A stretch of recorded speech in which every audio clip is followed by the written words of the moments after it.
Hello everyone, आज हम बात करेंगे पर्यावरण अध्ययन के पारिस्थितिकी तंत्र के बारे में। पारिस्थितिकी जीवों और उनके भौतिक एवं जैविक वातावरण के बीच अंतर संबंधों का अध्ययन है। जब हम पारिस्थितिकी की बात करते हैं तो इसका मतलब उनके भौतिक एवं जैविक वातावरण के बीच अंतर संबंधों का रिलेशनशिप का अध्ययन करते हैं।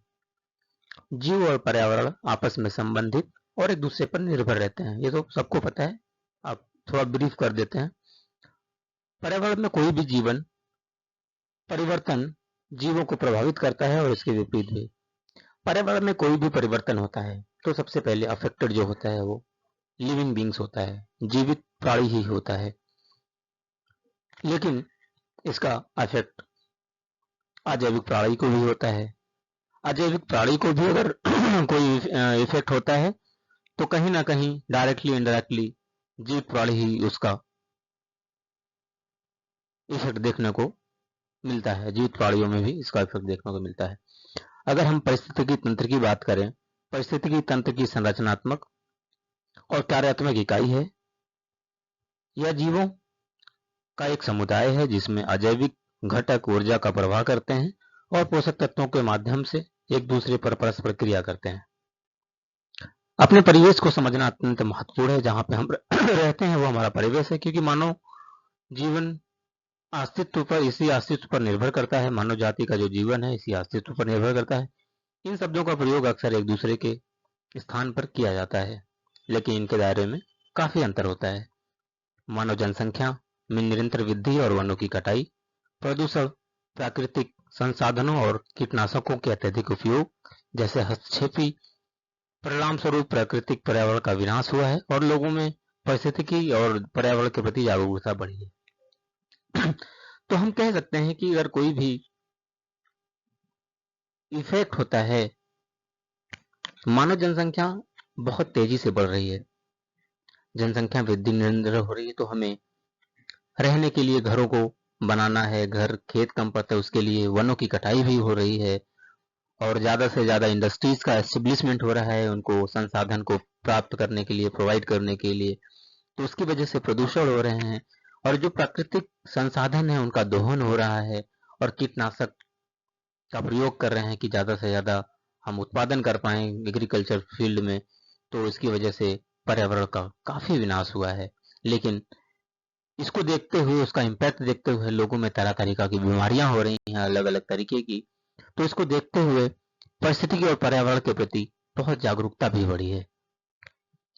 अगर परिस्थितिकी के परिचय की बात करें हम, तो परिस्थितिकी जीवों जैसे पौधों, जानवरों, सूक्ष्म जीवों के बीच परस्पर क्रिया के साथ साथ उनके अजैविक घटक, पर्यावरण घटक तापमान, पानी, हवा, मिट्टी, प्रकाश आदि के साथ परस्पर क्रिया का एक अध्ययन है।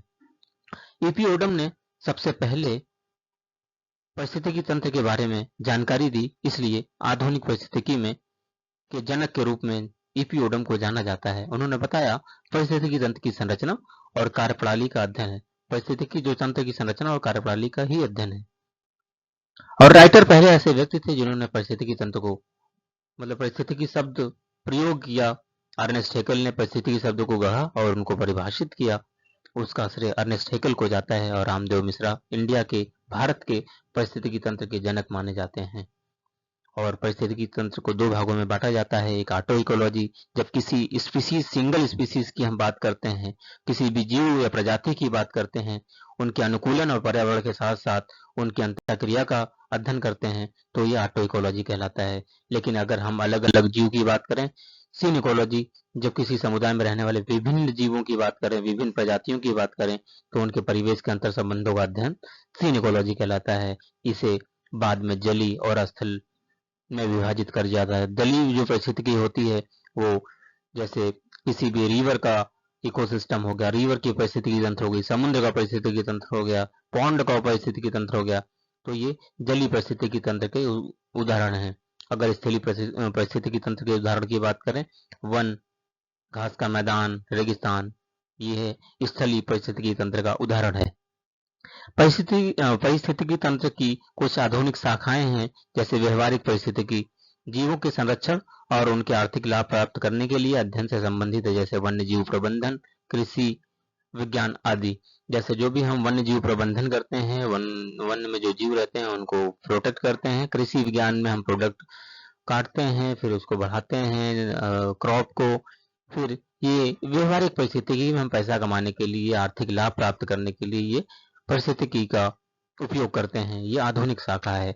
जीनोलॉजी की बात करें, जीनोलॉजी में हम जो भी हमारे वन्य जीव प्रबंधन के लिए जो भी ऐसी स्पीसीज जिनको प्रिजर्व करके रखना है, हमें उनकी जीन निकाल लेते हैं जो भविष्य में मरने वाले हैं, उनके जीन को निकाल के जेनेटिक पूल को कंजर्व किया जाता है, प्रिजर्व किया जाता है कि भविष्य में ऐसी प्रजाति को हम देख पाएं, हम जान पाएं कि हाँ भविष्य में ऐसी प्रजाति पहले थी, उसको हम कंपेयर कर पाएं।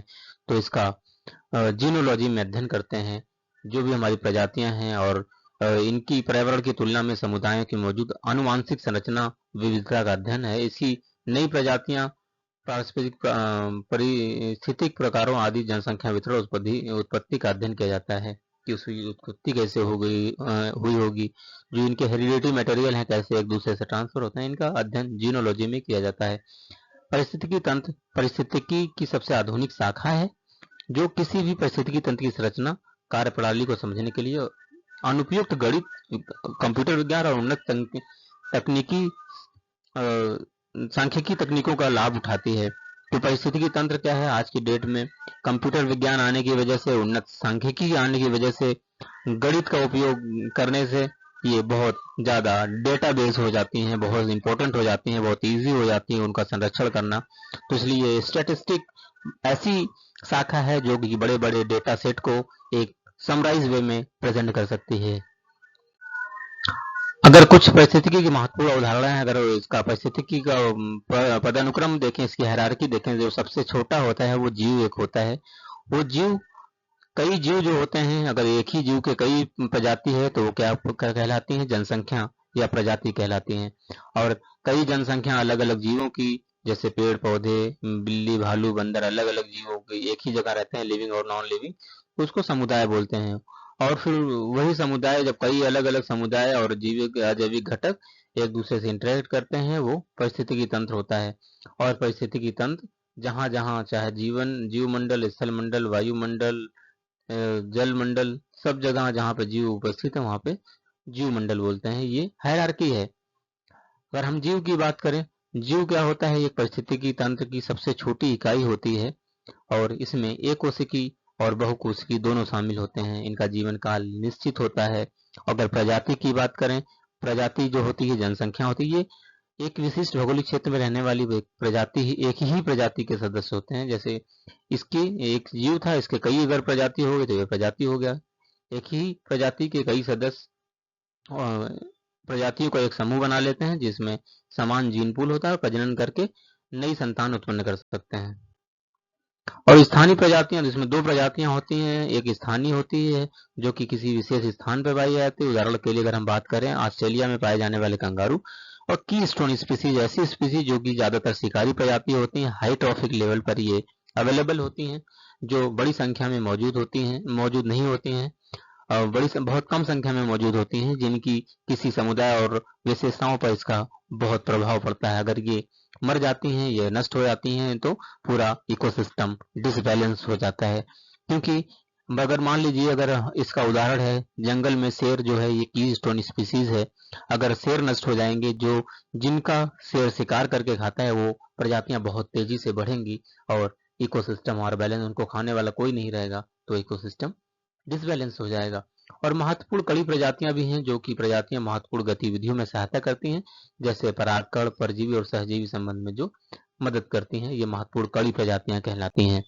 अगर हम समुदाय की बात करें, जैसे कई स्पीसीज मिल जाती थी, उसको एक ही स्पीसीज कई मिलती हैं जो वो जनसंख्या बोलते हैं।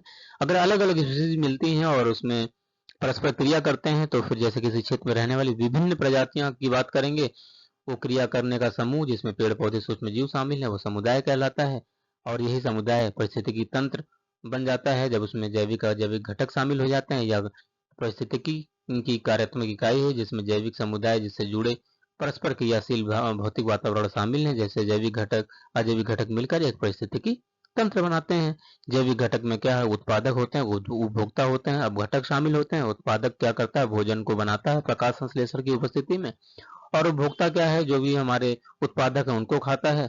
और फिर क्या होता है कि जो मर जाते हैं अपघटक उनको ऑक्सीडाइज कर देते हैं, अपघटक हो जाते हैं, उनको मरे हुए जीव को जो खाते हैं वो अपघटक कहलाते हैं।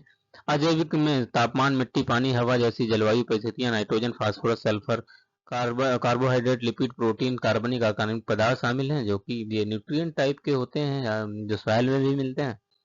और बायोम, बायोम एक बड़ा भौगोलिक क्षेत्र में मौजूद सभी समुदाय इसमें शामिल होते हैं, वो बायोम कहलाता है।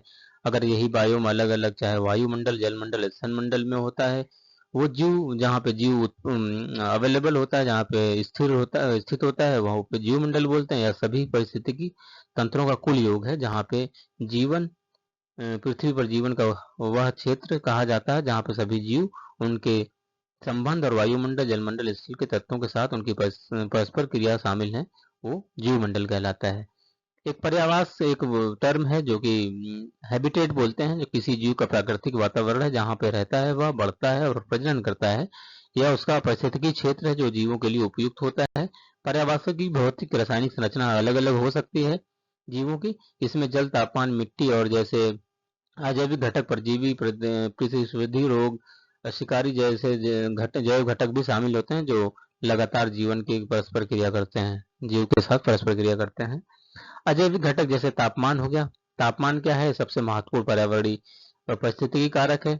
या ध्रुवीय पर शून्य से नीचे भी होता है, उस बंधु में 50 से भी ज्यादा होता है। अगर हम बात करें गहरे समुद्र में 100 डिग्री सेल्सियस तक भी हो जाता है। तापमान जो होता है, जो जीवों की एंजाइम एक्टिविटी है उसको प्रभावित करता है, उनका मेटाबॉलिज्म को चेक करता है। तो इसके बेसिस पे दो भागों में ऐसे ऑर्गेनिज्म को दो भागों में बांट दिया गया है। ऐसे ऑर्गेनिज्म जो विशिष्ट श्रृंखला को सहन कर सकते हैं, लॉन्ग टेम्परेचर को सहन कर सकते हैं, उसको यूरीथर्मल बोलते हैं। जैसे कोई ऑर्गेनिज्म 20 डिग्री सेल्सियस में भी सर्वाइव कर सकता है और 50 डिग्री सेल्सियस में भी सर्वाइव कर सकता है, वो यूरीथर्मल होता है। ऐसे ऑर्गेनिज्म जो कि कम टेम्परेचर पे एक सीमित सीमा तक टेम्परेचर को सहन कर सकते हैं, तापमान को सहन कर सकते हैं, उनको बोलते हैं स्टेनोथर्मल। जैसे मान लीजिए कोई ऑर्गेनिज्म है 20 डिग्री सेल्सियस पे तो वो जिंदा रह रहा है, लेकिन यहाँ पे 25 डिग्री सेल्सियस पे वो मर जा रहा है, या 30 डिग्री सेल्सियस पे वो मर जा रहा है, तो उसको हम बोलते हैं स्टेनोथर्मल। अगर हम फिर बात करें जल की, जल बहुत इंपॉर्टेंट अजैविक घटक है। जीवन की उत्पत्ति माना जाता है जल से हुई है, और जीव काल के बिना जीव जल के बिना जीवित भी नहीं रह सकता। जीवों को जल में रहने के लिए विशेष अनुकूल की आवश्यकता होती है। जैसे पीएच, रासायनिक संरचना जो हमारे जल की गुणवत्ता है उसको अच्छा है, तो वहाँ पे विभिन्न प्रकार की प्रजातियां वहाँ जल में पाई जाती हैं। उसी क्षेत्र में रहने वाले जीवों को महत्वपूर्ण, उनके लिए बहुत महत्वपूर्ण कारक है। विभिन्न जल स्रोतों की जो लवणता होती है वो भिन्न भिन्न होती है। अगर हम नदियों और झीलों की बात करें, 5 प्रति हजार भाग में लवणता उत्पन्न रहती है, और महासागर में यही 30 से 35 हो जाती है।